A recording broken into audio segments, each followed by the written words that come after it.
What's up, book nerds? My name is Tara, and today I'm going to share something very exciting, and that is that I picked up my wedding dress today from the store. So I haven't talked a lot about my upcoming nuptials. They're happening in October, but I have been very busy planning for the wedding, and this weekend a couple of very exciting decisions were made. In addition to finally working on filling out addresses to get our save the dates sent, the wedding dress came in, so now I actually have it in my possession, which is terrifying but also often awesome because I can put it on and spin around in my room and, you know, just imagine what that's going to be like. I did not originally anticipate going out and getting like a real wedding dress, like a say yes to the dress kind of moment. I had bought actually a dress online at ModCloth for like $150.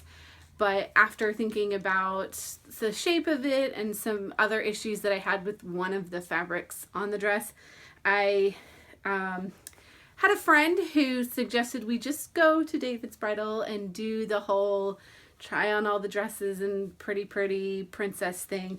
So I did that, and I was imagining that I would walk out without a dress and say, I got that out of my system, but instead I bought this thing, and I unfortunately cannot show it to you because that's, I don't know, maybe it's the tradition and the superstition of weddings. My fiance definitely doesn't want to see it, and nobody should see it before I walk down the aisle in it on the wedding day. But if you eventually want to see it, I'm sure that next October I will be able to share some photos like on my Instagram account or whatever. But you know, you can imagine this inside of this casing, there's a very pretty dress.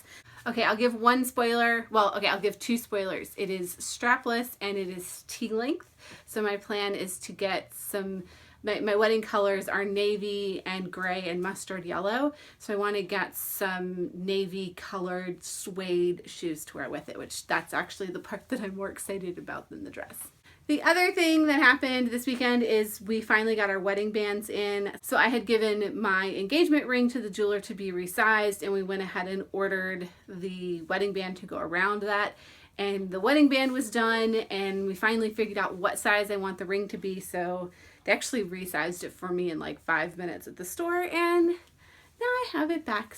It is a vintage sapphire ring, and it is two-toned, so it is white gold and yellow gold, and I love it because it's just so unique and it's so me and it's everything I dreamed of and more. I guess I'll stop here to talk a little about the background of this whole getting married thing. So I'm marrying my fiance, Austin, and we met not last September, but the September before, so September 2015. We knew pretty quickly that we wanted to get married, and we waited, though, a whole year to get engaged. We had made the decision together that we knew we wanted to get married and had already started thinking about when we would have that ceremony and stuff, but he did do like an official proposal thing. We were camping in the woods over Labor Day weekend, and it was in the middle of a rainstorm, and it was just perfect for me in every way. We did celebrate with a little champagne in the state park, which you're not supposed to do, but don't tell anyone. And since then, we've just been making all of the big decisions. And I think at this point, most of the big decisions have been made. So we are getting married at a science museum, which is really cool. And there's a lot going on in the space, so we don't have to do a lot of decorations for that. There's an area at the museum where there are tree sculptures made from local trees that have been taken down because they were dying or just needed to be removed. And a local artist made these into these really cool, intricate tree sculptures that form like a semicircle, and it's the perfect space to have an outdoor twilight wedding ceremony.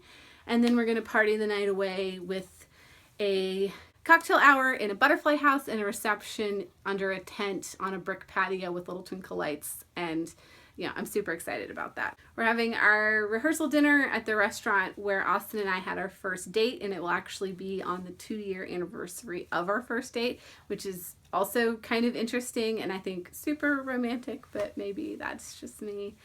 And, we've made a lot of those big decisions. Our officiant, our food has been settled on. We just have some of the smaller things that we have to decide on, like flowers, which I want to do like a paper rose bouquet made out of book pages because there is a slight literary theme to some of our decor. And we also have to decide what we're going to do about dessert because I don't really like cake. I guess I have to pick someone to do my hair and makeup and all that on the day of. But basically, I'm very happy with where we are on the planning of things right now, especially now that the dress is in my possession. I have it in my house. I have my jewelry and a lot of the accessories that I'm going to wear with it. And I'm just ready to start my life with Austin because I think he's just an incredible guy who is so incredibly patient, and I couldn't be happier.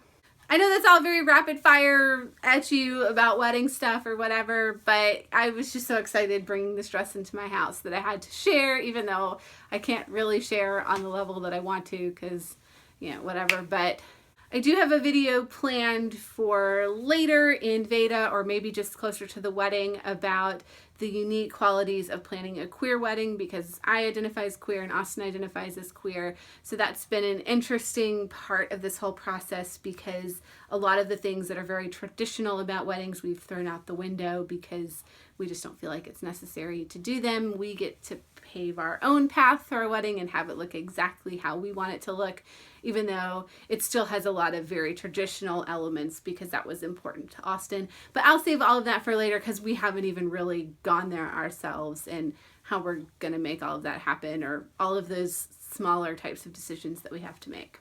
Okay, now that I'm out of breath from talking so fast, I can say if you are planning a wedding or have any advice on wedding planning, or just want to talk with me about wedding planning stuff, because I didn't expect to be one of these people that does get wrapped up in it, but I get to throw the biggest party of my life with all of my favorite people in the world all in one location, which is hard because they live all across the United States. So I'm pretty darn excited about that, even aside from getting to marry my best friend and spend the rest of my life with him. So if you want to talk about that, share your thoughts in the comments. We'd love to talk about it. And as always, book nerds, thank you for watching, and I will see you next time.